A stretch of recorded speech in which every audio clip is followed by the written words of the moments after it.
topic natin, hirap magbuntis ang babae, baka naman hindi tama yung pagtalik ng babae at lalaki. So pag-uusapan natin bakit hindi nabubuntis at ano ang mga pwedeng gawin kapag kayo ay edad 35 pababa, tapos sumusubok na kayo magkaanak sa loob ng 1 taon. O kaya naman, more than 35 years old na kayo at 6 na buwan na kayong nagsusubok magkaanak pero hindi pa rin nabubuntis o kaya 2 beses nang nakunan si misis, ito yung mga pwede nyong gawin. Actually, any age pwede itong sundan ng ating mga mag-asawa na gustong magkaanak at mabuntis si misis. First step, kailangan pumunta tayo sa ating OBGYN. So, make an appointment with your OBGYN. Pwedeng mag-isa kayo or pwede din kasama si mister. Kung ikaw alone, eto naman yung mga ihahanda mo. Bago ka pumunta doon, gumawa ka na ng listahan. Yung 6 na huling menses or regla mo. Nakalagay yon sa isang kalendaryo, gaano katagal, tsaka ano yung mga temperature na nakuha mo. Dalahin mo na rin listahan ng gamot na iniinom mo at gamot na iniinom ni mister, babae at lalaki. Kasi titignan ng doktor, baka naman merong mga gamot na siyang dahilan bakit hindi nabubuntis. So, ikwento mo rin yung mga sintomas na nararamdaman ng babae at ng lalaki, huwag mahihiya. Halimbawa, makirot. Baka may mga bagay na pwedeng baguhin ang inyong OBGYN. So, kailangan ikwento nyo lahat. Kasi, meron siyang makikita na paraan na maling ginagawa. Okay? So, yung inyong listahan, importante yan. Kasi, diyan magbabase yung ating OBGYN, lalo na yung menses. Kailangan dala nyo na yon para hindi na kayo pabalik-balik. So, pag nag-asawa kayo, gawa na kayo ng kalendaryo. At syempre, dahil nasa doktor na kayo, ay magre-request ang inyong doktor ng mga basic man lang na test sa babae at sa lalaki. Pag sa babae, ang mga basic test na hihingin ay yung semen analysis. Tapos, pag sa babae naman, yung mga hysterosalpingography, parang x-ray yun, x-ray dun sa inyong reproductive system. Vaginal ultrasound, hindi naman masakit yun. Laparoscopy, pap smear, kailangan lahat yan. Pelvic exam, mga test kung nagkaroon ng infeksyon, tapos test ng inyong hormones, yung mga FSH, lahat yan. FSH, LH, tinitingnan din. Tsaka yung ovarian reserve testing, kung gaano karaming itlog dun sa inyong ovaryo. So, base dun sa magiging resulta ng mga test sa inyo, bibigyan kayo ng maaring gamot, tableta, at saka lifestyle changes. So, kailangan din sabihan kayo ng tamang timbang, konti lang exercise, at kung talagang matagal nang nagsusubok, baka i-refer na kayo sa isang fertility clinic. Ang kailangan nyo ring itanong dun sa inyong doktor, magkano ba ang magagastos? Ano yung mangyayari, yung ine-expect ninyo? Ganong kahaba ang gamutan? So, isipin, itanong, lahat yon sa inyong mga OBGYN. Hindi lang po isa ang kailangan ninyong doktor pag talagang hindi magkaanak or yung may tinatawag na infertility. Pag sa babae, kailangan nyo ng OBGYN. Pag sa lalaki, kailangan natin ng isang urologist or doktor ng mga lalaki. At yung mga iba pang klaseng doktor, katulad ng reproductive endocrinologist, siyang mag-aayos ng hormones ng babae at lalaki. Meron din andrologist para naman dun sa lalaki, sa fertility ng lalaki. Meron din mga reproductive surgeons, reproductive immunologist kapag merong mga autoimmune na nakitang sakit, lalo na dun sa babae. So, ang mga check-up para dun sa ating mga lalaki, titignan yung sperm count ng ating boys. Yan. So, kailangan tignan yung sperm count ng ating boys. Yun yung kailangan. Tapos, titignan din production ng sperm count, dami, shape ng sperm, yung movement o galaw para makaakyat dun sa egg cell. At titignan din kung may kondisyon yung kalalakihan na dahilan bakit hindi maganda yung klase ng sperm. Halimbawa, meron tinatawag na bumabalik or retrograde, papaakyat yung labas ng sperm. Or kaya naman, varicocele, parang may varicose. Yung itlog hindi bumaba, yung tinatawag na undescended.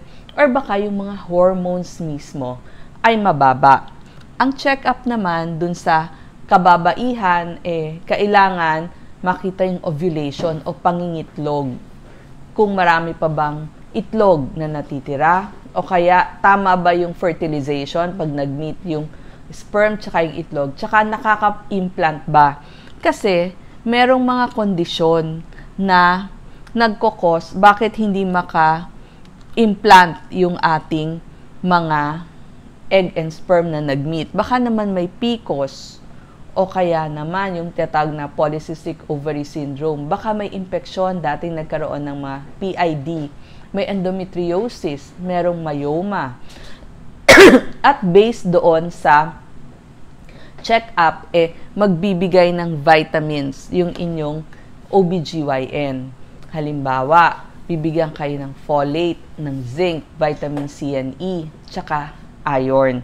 Ngayon, paano nyo maitataas yung tsansa ng pagbubuntis? Sasabihan kayo, tuturuan kayo.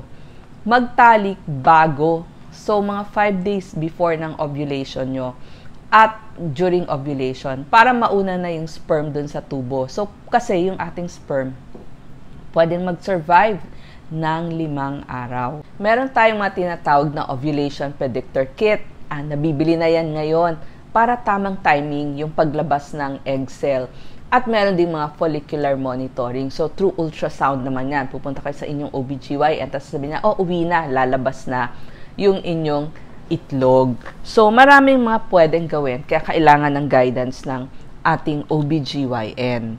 So, ito nga, yung mga sabi, itigil na yung mga birth control pills, 5 days, and during ovulation, so more yung baby making nyo. Tapos, meron nga mga ovulation predictor kit. Ang problem lang, paano kung napapagod na kayo or nalulungkot kayo kasi ang dami ng trials pero hindi pa rin makabuo. So, very stressful ito. Mahal, nakakapagod sa katawan. Tapos, nagdudulot din ng kaba, lungkot. Kasi parang nararamdaman nung nanay na hindi siya magkaanak, parang tulad ng ibang sakit. So, meron ho tayong mga pwedeng gawin kung kayo yung mother na yon. Siyempre, ayaw natin ma-anxious kayo, ma-nervous kayo, or tuluyan kayong malungkot. So, number 1, yung talik, alam ko hindi na masaya kasi parang nagiging trabaho na kasi may oras, may araw. So, ang solusyon natin, mag-reconnect kayo sa inyong partner. Dun sa mga hindi ovulation days nyo, itry nyo na mag-reconnect ng walang stress. Yung parang noon, nung bagong mag-asawa kayo or nung bagong mag-boyfriend-girlfriend kayo, next na problem, ang daming nagtatanong. So, ang hirap magpaliwanag, lahat ng kakilala niyo, bakit wala pa? Ganyan-ganyan. So, ang solusyon natin, sabihin natin, pag merong mga baby showers, children's party, hindi na muna ako a-attend. Kasi meron akong ibang gagawin. So, alagaan mo muna yung sarili mo. Number 3, mahal ang fertility treatment. Kaya, pag-usapan yung mag-asawa, hanggang magkano yung budget ninyo, tsaka hanggang saan. Yun nga kaya kailangan nyo itanong sa inyong OBGYN, kailangan may financial planning kayo. Hanggang magkano ang gagastusin. Tapos, number 4, i-prepare nyo yung sarili nyo, mentally, emotionally, kailangan malakas kayo, ipapaliwanag sa doktor ninyo. Alam ko, anxious o laging kayong malungkot. So, makakatulong ang mga psychologist. Maganda mag-consulting tayo sa ating psychologist. Tapos, patuloy ang komunikasyon sa inyong partner. Kailangan din ng mga relaxation techniques. Konting exercise, music, meditation. Basta may breaks kayo, wag pagurin masyado yung inyong katawan. Number 9, focus pa din sa inyong partner. Magsaya pa din kayo pag non-fertile days. At saka number 10, pasensya na po dun sa mga kakilala ng mga hindi magkaanak. Huwag na ho nating sasabihin na, lalo na kung hindi naman kayo tinatanong, relax, dadating din yan. Kung wala tayong masabi, bibigyan ko kayo ng mga pwedeng sabihin. Everything happens for a reason, more faith, dadating din yan. Actually, hindi po nakakatulong yon. Mas lalong sumasakit yung kalooban nila. So, kung hindi nyo alam ang sasabihin ninyo, ito na lang po ang sabihin ninyo. Gusto mo ba pag-usapan na lang natin yung kalagayan mo? Or kaya sabihin mo, lagi lang ako nandito pag gusto mo magkwento. Or kaya naman, oh, sorry sa pangyayari. Gusto mo ba dalawin kita? So, makinig lang tayo. Kailangan nakikinig tayo. Kung hindi naman tayo tinatanong, wag na ho tayong mag-comment. So, sa ating mga nanay at tatay, good luck po. Sana magbunga na ng supling ang inyong pagsasama.